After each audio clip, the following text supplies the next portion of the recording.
kabar Bu? Baik. Iya, haleluya. Terima kasih ya Bu sudah mau hadir untuk bersaksi pada kesempatan ini, dan selamat Natal buat Ibu. Selamat Natal juga Ya, untuk Pak Yusuf. kita berdoa supaya berkat Natal bisa memberkati Ibu, bisa membawa Ibu lebih maju di dalam Tuhan. Amin. Lebih dekat, lebih mengasihi Tuhan. Amin. Ya. Amin. Sekalipun usia tidak muda lagi, Amin. tapi yang penting cinta Tuhan. Amin. Haleluya. Ya. Teman-teman, kita akan dengarkan bagaimana kesaksian Ibu ini yang luar biasa dari seorang yang tidak mengenal Tuhan dan seorang yang rajin dengan kegiatan-kegiatan agama, tapi kemudian bisa murtad. Ya, kita akan bincang-bincang. Oke, Bu Usman, bisa diceritakan bagaimana perjalanan Ibu dulu di agama sebelumnya, di iman sebelumnya? Ya, saya dulu seorang Muslim. Ya, rajin untuk menjalankan kewajiban seorang Muslim. Ya. Sholat 5 waktu, juga untuk mengikuti untuk puasa pasti. Ya, puasa pasti ya. Kemudian ada kuliah subuh, ada apa-apalah istilahnya itu ikut. Iya. Nah, kenapa Ibu rajin ikut itu? Apakah itu kewajiban atau apa dasarnya Ibu sampai menjalankannya itu dengan sungguh-sungguh? Karena keluarga saya semua Muslim. Saya katakan naluri ya, berarti itu naluri. Naluri. Saya dari kecil dari keluarga Muslim, ya. Jadi saya otomatis ikut. Itu. Terus kalau misalnya nggak diikuti, apakah ada hukumnya? Seperti misalnya sholat atau puasa, misalnya Allah marah kalau nggak ikuti. Apa Ibu seperti apa pada waktu itu? Ya kalau nggak sholat, otomatis dari keluarga juga sering mengingatkan ya. Marah juga kayaknya enggak ya. Cuman mengingatkan puasa karena satu rumah itu semua puasa, otomatis ikut. Mau nggak mau iya, ikut. Iya. Makanya saya bilang itu naluri. Naluri, jadi hanya ikut arus gitu ya. Saya kira gitu, seperti itu. Tapi dalam perjalanan waktu sampai saya SMA ya toh, sampai saya nikah, saya masih Muslim waktu itu. Iya. Nah, pemahaman Ibu sendiri kalau saya nggak ikut, nggak jalankan ini, pemahaman Ibu seperti apa? Dosa. Iya. Oh, dihukum neraka. Iya. Karena dari yang guru ngaji, guru apa itu bilang, kalau Anda murtad itu dosa juga disangka oleh orang tua. Kan orang tua saya juga disalahkan juga. Jadi kalau anak murtad, berarti orang tua masuk neraka juga. Itu orang tua kena. Iya. Seperti itu. Jadi otomatis karena saya orang tua juga, ya naluri itu tadi, karena melihat semuanya dari keluarga, semuanya seperti itu. Dan kebetulan semua keluarga itu hampir 90% lah Muslim. Nggak ada dari keluarganya ayah, dari keluarganya ibu. Iya. Ada yang haji juga? Adik saya haji. Oh, adik Ibu haji aja. Apalagi bule-bule. Om banyak. Paman sama sepupu tante banyak. Iya. Bahkan ponakan-ponakan saya juga. Iya, luar biasa ya. Oke, terus selain itu, selain sholat, terus puasa, kegiatan apa lagi yang Ibu jalankan pada waktu di kepercayaan sebelumnya? Ibu belajar ngaji bagaimana? Ya otomatis ya. Iya. Tapi saya waktu itu mungkin ya tapi nggak bisa mungkin ya. Masalahnya saya nggak tahu rencana Tuhan kayak apa itu Iya, waktu iya. saya menjalankan itu biarpun dalam keluarga seperti itu rasanya nggak ada kepuasan, nggak ada ketentraman gitu untuk menjalankan itu gitu. Oh, jadi Iya. di batin ini terasa Iya. kosong, Iya, hampa. iya. Ya. Apa ya namanya kok pengen mencari apalagi lihat kalau guru-guru agama dulu kalau percaya ini secara ikmal bla bla bla bla yang pokoknya menyudutkan agama lain kan waktu itu seperti itu. Khususnya Iya. Kristen. Ya, atau Kristen atau banyak kan untuk Kristen, untuk Katolik, untuk Hindu itu kan katanya Allahnya banyak katanya gitu. Menurut dari pengajaran yang Ibu terima dulu. Tapi kan saya bilang oknum ya, karena yang saya tahu itu guru sekolah juga dari guru agama-agama yang saya tahu, yang saya pernah ikut. Betul ya. Terus bagaimana ceritanya Ibu sampai bisa percaya Tuhan Yesus? Itu panjang ya. Sebetulnya saya sudah nikah. Waktu nikah masih Muslim? Masih. Masih, oke. Terus? Saya sudah nikah. Suami saya itu bukan orang yang religius, artinya dalam hal ini kalau menjalankan agama ya cuman agamanya apa itu ya itu gitu, cuman nggak menjalankan. Abangan gitu loh. Iya, abangan lah istilahnya orang. Iya. Islam KTP kalau Islam ya gitu. Ya, okay. Terus? Nah, waktu itu saya dalam keadaan pindah dari Jawa Timur. Itu ikut suami dulu kerja. Saya itu sudah punya anak 1, laki-laki. Kemudian saya pindah karena belum ada, ya masih nggak ada biaya lah. Saya ditolong oleh keluarga suami saya. Seorang hajah, ya haji, semua itu keluarga haji. Saya kebetulan ditempatkan di sebelah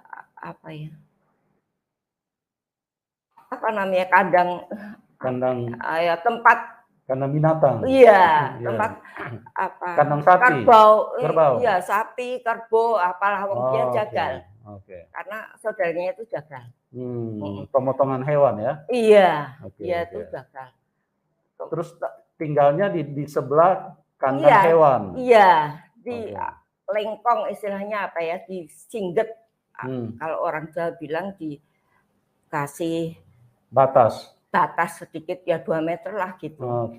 Saya di situ. Sebelahnya ya masih banyak binatangnya. Mesti ada karena ya di situ. Kandang hewan ya? Iya. Terutama sapi, kerbau biasanya. Tempatnya setengah tembok. Di atasnya itu bambu ya. Kalau orang Jawa bilang gedek. Iya.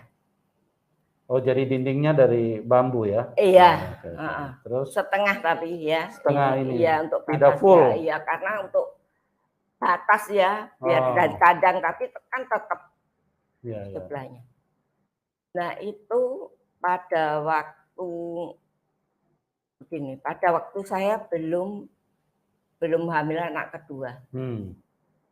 Suami saya itu mimpi, waktu itu mimpi. Suami saya saya bilang lagi orang yang tidak religius ya, nggak tahu. Mimpi kayak kejawen gitu loh, dia bilang. Tadi malam saya mimpi ditemui penunggu kandang hewan ya. Kandang hewan itu. Terus penunggu kandang hewan itu bilang kalau saya akan punya anak laki-laki, katanya gitu. Kalau orang Jawa bilang itu danyang gitu loh ya, kayak itu penunggu. Ya. Kemudian saya bilang, walah mosok, saya bilang gitu. Hari yang kedua enggak mimpi lagi, tapi nyata. Katanya dia nyata, iya, di dinding bambu tadi.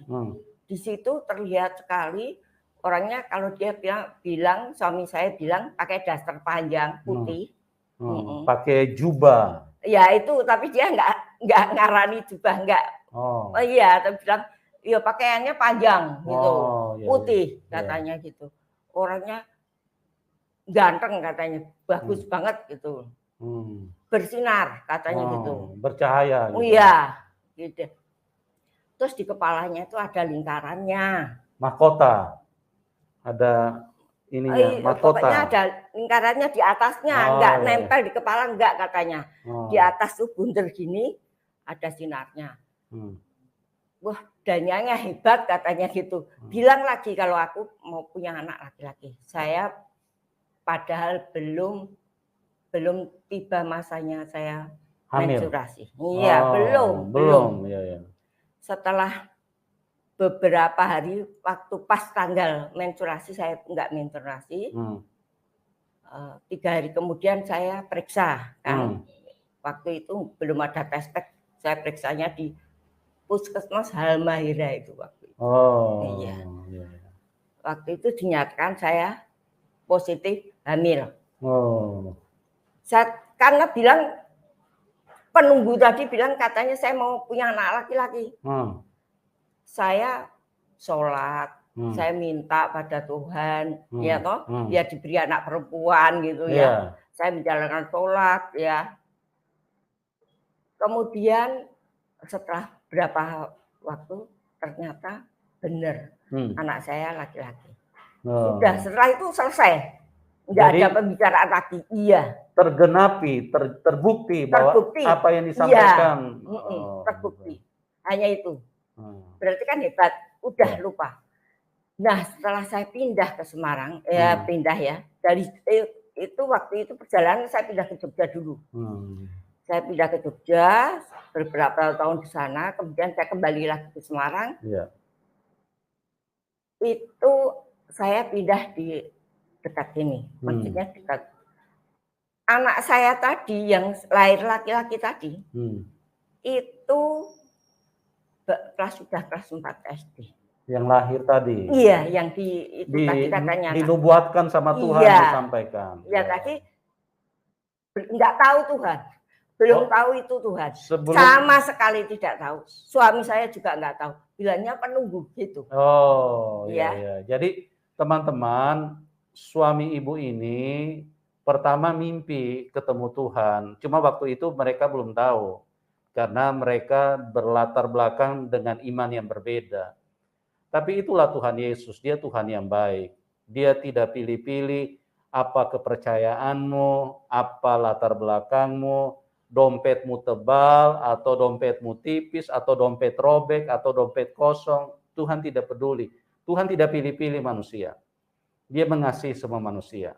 Nah, yang kedua, Tuhan Yesus itu menyatakan diri secara terang ini, secara bukan lewat mimpi, tapi datang langsung.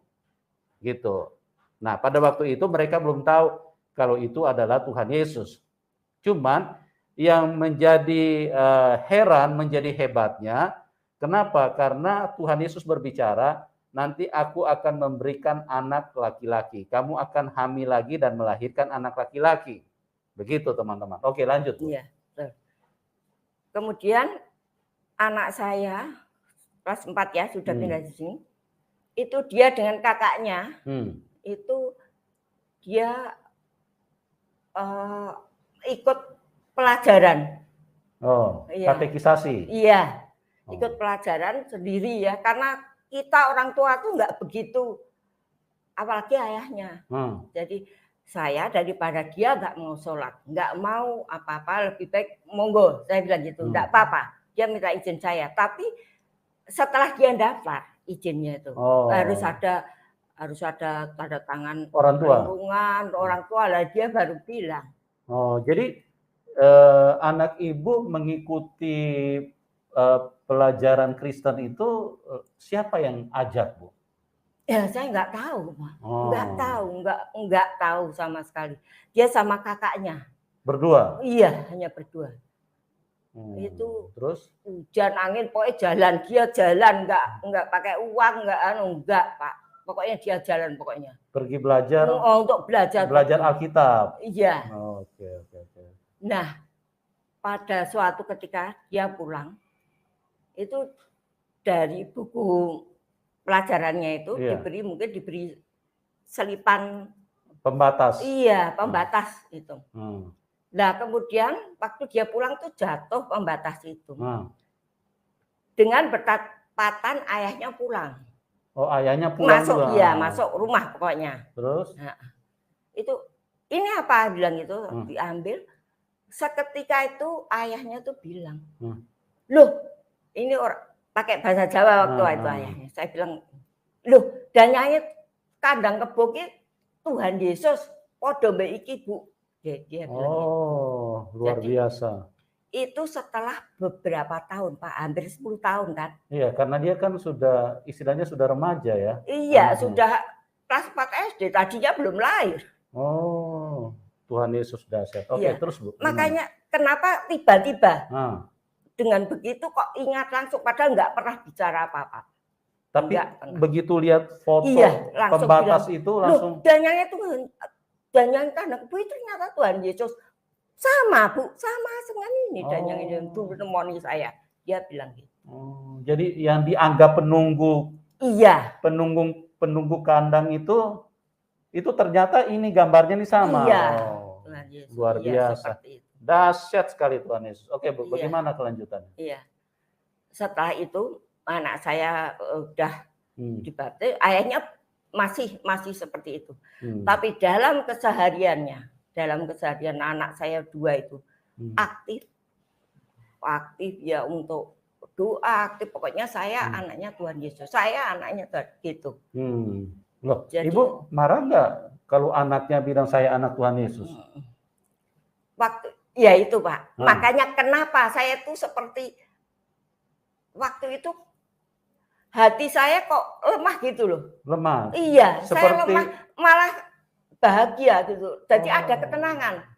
Di waktu dulu kan saya nggak ada ketenangannya Pak. Jadi teman-teman, anak Ibu ini yang dinubuatkan, disampaikan Tuhan Yesus bahwa kamu akan mengandung dan melahirkan anak laki-laki itu sudah remaja. Pada waktu mereka sudah remaja, mereka aktif ikut kegiatan gereja tanpa setahu Ibu ini.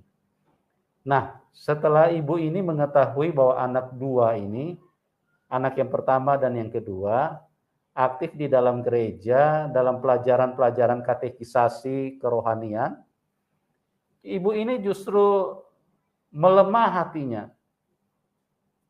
Kalau dulu kan pasti marah, tapi pada saat dengar itu Ibu ini nggak marah. Justru malah ada damai di hatinya. Ada sukacita yang selama ini Ibu Usman ini cari, tapi dia tidak menemukan selama ini. Walaupun Ibu ini rajin dengan kegiatan-kegiatan di dalam kepercayaannya sebelumnya, tapi dia tidak menemukan damai itu.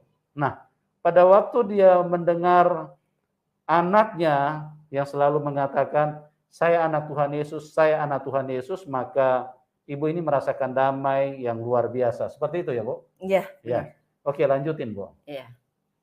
Setelah agak lama dalam berjalannya waktu, dia dari seperti itu.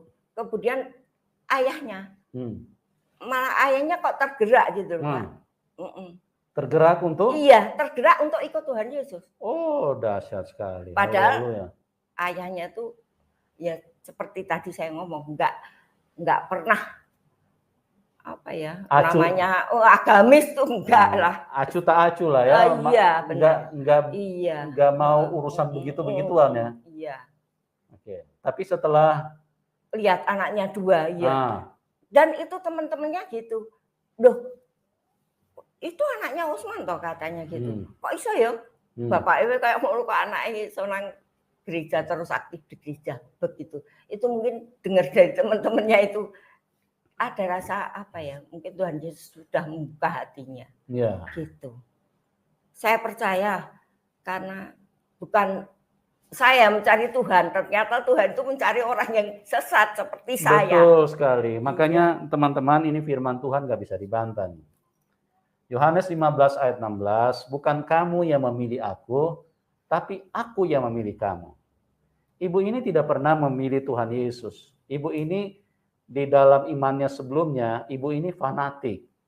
Ya, tadi sudah dengar adiknya saja Haja, ya. Kalau perempuan kan Haja, ya. Nah, tapi luar biasanya Tuhan itu memilih. Makanya Tuhan Yesus itu tidak pandang apapun latar belakang Anda. Dia mengasihi semua manusia. Dia tidak dipengaruhi dengan apapun batasan-batasan yang dimiliki oleh manusia. Oke, Bu, lanjut, Bu. Iya, setelah itu akhirnya kami sekeluarga itu tergerak untuk mempelajari Alkitab. Oh. Jadi kami sekeluarga akhirnya belajar Alkitab, dan kami sekeluarga berarti sudah ikut Tuhan Yesus. Yeah. Nah, setelah saya ikut Tuhan Yesus, mulailah satu persatu dari anak saya yang nomor 2 yang dulu dinubuatkan Tuhan itu meninggal nomor 1. Meninggal dalam usia 28 tahun. 28 tahun. Nah, kejadiannya bagaimana tuh? Kecelakaan. Tapi sebelum itu dia menulis di diary. Itu bilang titip adik, kakak, kasih mereka, jangan dimarahi, bla bla bla, banyak lah Pak. Adik saya yang kebetulan yang Haja tadi baca, kan bilang gitu, Mbak, kamu kok beda-beda, anakmu kok ini, bilang gitu. Dia bilang usianya, aku enggak lama loh, paling 28 tahun. Belum gitu. Saya enggak tahu, mosok kamu tuh, ya banyak omongan dari saudara ngawur gitu ya. Ternyata benar, dalam kecelakaan ini. Dia kecelakaan, meninggal 28 tahun usianya. Dia lahir tanggal 28 April, meninggal tahun 28 Juli. 28 Juni? Iya, di usia yang 28. Di usia kan 28. Iya. Ya mungkin itu untuk apa ya? Untuk menyatakan kuasa Tuhan ya. Iya. Dia lahir 28 April. Iya. Dan meninggal 28 Juni dalam usia yang 28 tahun. Iya. Luar biasa ya. Jadi dengan itu saya makin percaya bahwa itu rencana Tuhan. Amen. Untuk menyelamatkan kami sekeluarga. Amin. Gitu. Iya. Jadi dengan dia meninggal itu, kenapa dengan tanggal-tanggal, mungkin orang Jawa enggak, tapi untuk saya sendiri itu, oh berarti dia datang untuk mengikutkan kami semua. Amin. Untuk mengikut Tuhan. Tidak kebetulan usia 28, tanggal 28 dan 28 Juni. Iya. Itulah Tuhan Yesus ya. Tuhan kalau menyatakan kuasanya, jadi membuat orang itu yakin, tidak abu-abu. Kalau Tuhan memanggil seseorang, Tuhan itu menyertai dengan tanda-tanda yang jelas. Ya, kalau kita mempercayai Tuhan, harus ada buktinya, teman. Kalau cuma kata buku, nanti dulu. Karena semua manusia bisa tulis buku. Tapi apa yang ditulis dalam buku itu harus terjadi. Harus tergenapi di dalam hidup kita. Baru kita bisa percaya bahwa ini adalah firman. Tapi kalau dia tidak tergenapi, dia tidak terbukti. Bagaimana kita bisa percaya ini firman? Kalau kita bilang dia pengasih dan penyayang, apa buktinya? Di Alkitab banyak sekali ayat yang membuktikan bahwa dia adalah pengasih dan penyayang. Seperti jika kamu ditampar pipi kanan, berikan juga pipi kirimu. Tuhan mengajarkan, berdoalah buat musuh-musuhmu. Mintalah berkat buat mereka. Dan Tuhan lagi berkata, ampuni mereka. Itu Tuhan yang baik. Firman-Nya sama dengan hakikat Tuhan yang disebut pengasih dan penyayang itu. Tidak bisa dibantah kalau ini adalah firman. Jadi Tuhan Yesus menyatakan dirinya untuk supaya manusia menerima kebaikan Tuhan. Oke, Bu, lanjut, Bu. Bagaimana pada waktu itu anak meninggal, tapi Ibu sudah percaya Tuhan kan? Sudah. Sudah. Iya. Nah, terus waktu Ibu percaya Tuhan Yesus, bagaimana reaksi keluarga, Bu? Begini, Ya. waktu anak saya meninggal, terus terang saya belum dibaptis. Saya sudah percaya Tuhan Yesus, tapi saya belum dibaptis. Oh, sudah percaya Tuhan Yesus tapi Iya. belum dibaptis. Iya. Oh. Karena saya pindah ke sini itu tahun 91. 91. Terus? Tahun 91 anak saya anak saya tuh meninggal 2008. 2004. 2004 saya sudah dibaptis. Yang belum tuh malah menantu saya, Pak. Oh. Usianya yang ke-28 tahun 2004 itu. Iya. Ibu sudah dibaptis? Sudah. Saya dibaptis tuh tahun 96. Oh, 96 dibaptisnya.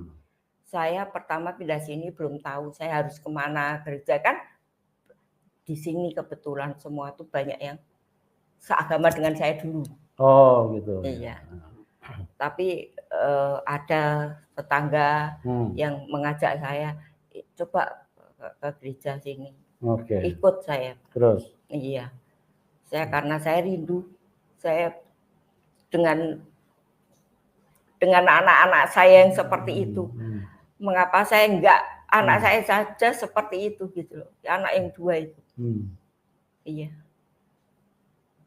Dan lagi dibuatkan, Pak. Anak saya tuh baptisnya yang satu yang meninggal itu Fransiskus Xaverius. Yang nomor 1 itu Ignatius.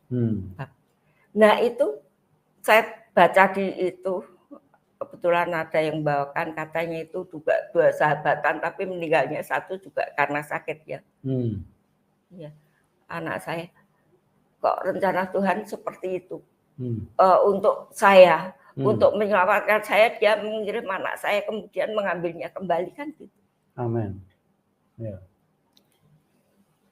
Saya biarpun seperti ini saya bersyukur, Pak. Saya cuman sekarang doa saya bersyukur karena saya sudah diselamatkan. Amin. Iya. Saya percaya bahwa Tuhan itu yang mencari dombanya yang sesat. Seperti saya itu banyak dosa mungkin ya, Pak. Iya. Itu makanya Tuhan kasih saya untuk ikut. Dan saya sekarang. Dan saya cerita lagi, ayahnya setelah ikut Yesus, itu dia sangat-sangat rajin. Padahal yang dulu cuek istilahnya, nggak mau. Dia kebaktian, biarpun hujan badai seperti apa, berangkat naik sepeda motor. Iya itu. Pokoknya saya mau baktian, mau ke gereja, saya mau ke gereja, ada apa, dia ikut. Itu seperti itu. Jadi teman-teman ada perubahan hidup. Ya, suami dari Ibu Usman, Ibu narasumber kita, sebelumnya dia adalah orang yang cuek, dia bukan orang agamis, bukan orang yang religi, dia sebagai seorang muslim abangan pada waktu itu. Nah, kita melihat terjadi perubahan yang luar biasa pada waktu beliau sudah mengambil keputusan percaya Tuhan Yesus dan dibaptis. Apa yang terjadi? Beliau sangat rajin datang ke gereja, sangat rajin cari Tuhan. Di sini tidak bisa dipungkiri bagaimana seorang yang mengalami perubahan hidup. Ada hujan, ada petir, ada apapun, dia tidak pernah meninggalkan gereja. Dia pasti selalu ada dan pergi mencari Tuhan. Berarti terjadi perubahan hidup. Dan yang saya mau katakan, bahwa Tuhan Yesus itu nyata. Kalau dia hadir di dalam hidup seseorang, maka hidup seorang manusia akan menjadi berubah. Nah, bagaimana Bu kisahnya setelah Ibu percaya Tuhan Yesus, bagaimana reaksi keluarga pada waktu itu? Ya otomatis karena keluarga saya dari agama yang dulu itu, ya Bu ya kembali, mesti begitu. Oh, diajak balik? Oh iya diajak balik, itu 1, 2 kali, 3 kali saya bilang kun fayakun agamamu, agamaku. Saya bilang gitu sama adik saya. Kemudian pada suatu ketika kita sharing bareng-bareng dengan keluarga. Nah, pada waktu setelah agak rame gitu, adik saya yang agak dalam fanatik, ya, ya. Tiba-tiba nyetok seperti ini. Oh, Mbak, nanggone Quran kuwi engko sing ngadili menungso ki Nabi Isa. Dia pada akhir kata itu dia bilang begitu. Iya, saya bilang, oh berarti ono nang Quran, saya bilang gitu. Ya apapun, ternyata dia setelah itu dengan kita damai aja, nggak ada masalah. Iya, sampai sekarang bagus. Iya, hubungan keluarga juga bagus. Pokoknya karena saya bilang gini, kita itu jalan masing-masing, tapi Tuhan kita, saya percaya, saya bilang gitu. Kita menyembah Tuhan, Tuhan saya, Tuhan saya. Mungkin itu juga penyelamat, bukan untuk saya saja, mungkin untuk kamu juga, saya bilang gitu. Tapi ya enggak seperti apa ya, yang nerima, masalahnya dia sudah lama dan sudah khatam istilahnya untuk Al-Quran, dia sudah khatam. Bahkan ponaan-ponaan saya semua sudah khatam. Ya ada bahkan yang sudah haji, sudah umroh banyak. Ponaan anaknya, adik-adik. Itu seperti itu. Tapi hubungan dengan saya baik, enggak ada masalah sekarang. Karena saya menunjukkan bahwa saya itu ikut Yesus. Makanya kita harus menebarkan kasih Yesus gitu aja. Karena saya percaya Yesus bukan untuk saya saja. Karena saya itu diselamatkan kan dari siapa? Saya itu siapa gitu loh. Betul. Amin. Makanya itu saya percaya, ya kerinduan saya, moga-moga saya itu dengan ini bisa saudara-saudara bisa ikut penyelamat kita gitu loh Pak. Amen. Seperti saya. Jadi maksud Ibu Usman ini, beliau kan bukan siapa-siapa. Beliau berlatar belakang dari keyakinan yang berbeda. Bahkan yang antikris, artinya yang anti kepada Kristus, ya. Tetapi Tuhan Yesus menyatakan dirinya kepada Ibu Usman. Itu menunjukkan bahwa Tuhan bukan buat satu kelompok. Tuhan itu bukan buat satu pribadi, buat semua bangsa. Karena apa? Karena manusia diciptakan oleh Dia. Semua manusia yang ada di dalam dunia itu Tuhan Yesuslah yang menciptakan. Cuma banyak orang tidak mengerti, orang tidak sadar karena memang setan terus membodohi manusia dan setan terus mencokoki manusia. Tuhan itu hanya satu, teman. Tidak ada dua Tuhan, ya. Oleh sebab itu yang paling penting di dalam hidup ini, carilah Tuhan yang benar agar kita benar-benar bisa masuk surga. Karena hanya Tuhan yang baik. Hanya Tuhan yang menyediakan surga. Hanya Tuhan yang bisa membawa kita ke surga. Dalam Kisah 4 ayat 12. Di bawah kolong langit ini tidak ada nama lain yang olehnya manusia bisa diselamatkan kecuali di dalam nama Tuhan Yesus. Ya. Di bawah kolong langit ini tidak ada nama lain yang olehnya manusia bisa diselamatkan kecuali di dalam nama Tuhan Yesus. Ya. Jadi kita harus ingat ini, bahwa kita hidup di bawah kolong langit. Semua kita manusia ini hidup di bawah kolong langit. Tolong tanya dirimu yang masih belum percaya kepada Tuhan Yesus, apakah engkau sudah tinggal di luar kolong langit atau di atas kolong langit? Kalau selama engkau masih tinggal di bawah kolong langit ini, nah dengar baik-baik firman Tuhan, supaya saya tidak bersalah. Soalnya belakangan nanti kalau kita nanti menghadap Tuhan, saya tidak bersalah karena saya sudah beritahu Anda, kalau Anda tidak mau percaya, resikomu Anda tanggung sendiri. Ya, darahmu tertumpah atas dirimu sendiri. Anda binasa itu atas kebodohanmu sendiri. Karena di bawah kolong langit ini, Kisah 4 ayat 12, tidak ada nama lain yang olehnya manusia bisa diselamatkan. Hanya di dalam nama Tuhan Yesus. Yohanes 14 ayat 6. Akulah jalan kebenaran dan hidup. Tidak ada seorang pun yang bisa datang kepada Bapa kecuali melalui aku. Nah, sampai kepada Bapa. Kita semua berasal dari Tuhan. Kita ini semua anak Tuhan. Cuma banyak yang anak durhaka karena tidak mengakui bahwa dirinya adalah anak Tuhan. Kita ini anak Bapa. Karena benihnya itu semua berasal dari Tuhan. Ya. Makanya cuma orang bodoh lah yang mengkait-kaitkan ini dengan seks.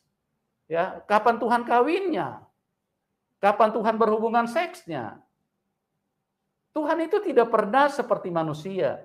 Kenapa kita disebut anak Tuhan? Karena semua benih itu berasal dari Tuhan. Ya, sperma yang ada di dalam orang tuamu dan yang ada di dalam dirimu itu tidak engkau produksi sendiri. Bukan kita cetak di pabrik atau kita beli di mall. Itu benih dari Tuhan. Makanya kita harus mengakui bahwa kita ini semua anak Tuhan. Cuma kita anak durhaka, makanya banyak manusia yang anak durhaka tidak mengakui bahwa dia anaknya Tuhan. Saya tidak tahu benihnya dari siapa. Nah, makanya cuma dua. Kalau bukan dari Tuhan berarti dari siapa, teman? Nah, itu. Hati-hatilah dengan hidup ini ya. Jadi, kita ini semua berasal dari Tuhan. Tuhanlah pencipta kita.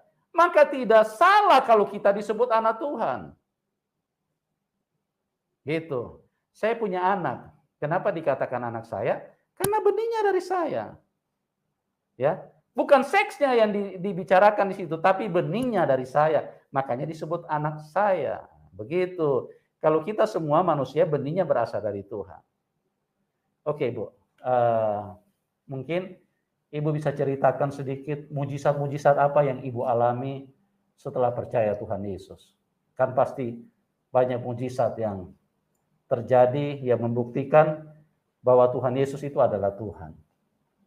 Kan kita percaya Tuhan kan karena kuasanya kan, Bu? Iya. Sama seperti Bapak tadi, suami Pak Usman itu melihat ini apa itu penunggu yang tadinya dia nggak ngerti, tapi ternyata itulah Tuhan bagaimana mujizat yang luar biasa dinyatakan di dalam hidupnya. Ibu bisa bagikan mujizat apa yang Ibu rasakan? Singkat saja, 1 atau 2 mujizat apa yang Ibu pernah alami? Mukjizat yang saya alami yang pasti, Pak, setelah saya kehilangan anak-anak saya 3, Pak. Iya. Iya, kembali. Itu sebagai ibu, sebagai manusia, itu harusnya kalau lihat-lihat seperti apa. Apakah kuat? Setelah itu suami meninggal, Pak. Tapi saya mohon banyak kekuatan dari Tuhan, kekuatan dari Yesus. Saya bisa, Pak, sampai sekarang. Amin. Haleluya. Itu saya mukjizat tiap hari saya seperti saya nggak ada yang kerja pada saat ini. Tapi kenapa saya bisa makan? Haleluya. Saya bisa itu semua kan berarti mukjizat. Biarpun apapun itu saya syukuri itu merupakan mukjizat bagi saya, itu mukjizat semua. Pemeliharaan Tuhan mukjizat. Saya setua ini kaki sakit, banyak penyakit, ya banyak penyakit di saya. Saya juga ke dokter tiap bulan. Mukjizat yang saya dapat, Bapak lihat saya masih bisa seperti ini dengan umur yang segini, itu juga mujizat. Mujizat. Haleluya. Iya. Iya. Dan kemudahan, Pak. Iya, kebetulan saya punya anak juga pengikut Yesus, anak angkat maksudnya. Itu saya ke dokter dibantu, ya toh. Dengan saya apalagi corona seperti itu nggak usah datang, itu kan juga pertolongan Tuhan. Amin. Tuhan yang menggerakkan hati mereka untuk menolong saya. Haleluya. Jadi seperti itu. Setiap langkah saya adalah mujizat dari Allah. Amin. Ya. Tuhan Yesus adalah Tuhan yang benar. Kalau kita percaya Dia, mujizat itu pasti. dan kita bisa merasakannya sendiri. Makanya kita sebut dia Tuhan yang Maha Kuasa. Kalau kita menyebut dia Tuhan Maha Kuasa, tapi kuasanya tidak pernah terjadi di dalam hidup kita, nah itu omong kosong. Diragukan Anda bertemu dengan Tuhan yang benar apa tidak. Tapi kalau dia menyatakan kuasanya, maka tidak diragukan lagi, itu pasti Tuhan yang benar. Karena apa? Karena dia menyatakan kuasanya di dalam hidup Ibu Usman. Nah, bagaimana dengan Anda? Jangan sampai terlambat, teman. Ibu Usman mungkin bisa kasih pesan sedikit saja kepada teman-teman yang belum kenal Tuhan supaya jangan terlambat untuk percaya kepada Tuhan Yesus. Silakan, Bu Usman. Bagi saudara-saudaraku yang belum mengenal Tuhan seperti saya dulu, percayalah bahwa Tuhan Maha Baik. Yesus Maha Baik. Maha baik. Setiap langkah saya, dia memelihara saya. Amin. Setua ini. Maka saudara-saudara, marilah ikutlah Tuhan yang benar, Tuhan yang menyelamatkan, Tuhan yang memelihara kita hidup di dunia ini. Sampai besok kita kembali ke hadiratnya. Saya kira itu. Ya. Terima kasih Ibu Usman, luar biasa sekali pesannya Ibu Usman. Jangan sampai terlambat teman-teman. Kita ini waktu sangat singkat. Siapa tahu Anda tinggal punya 2 hari atau siapa tahu tinggal punya 1 hari.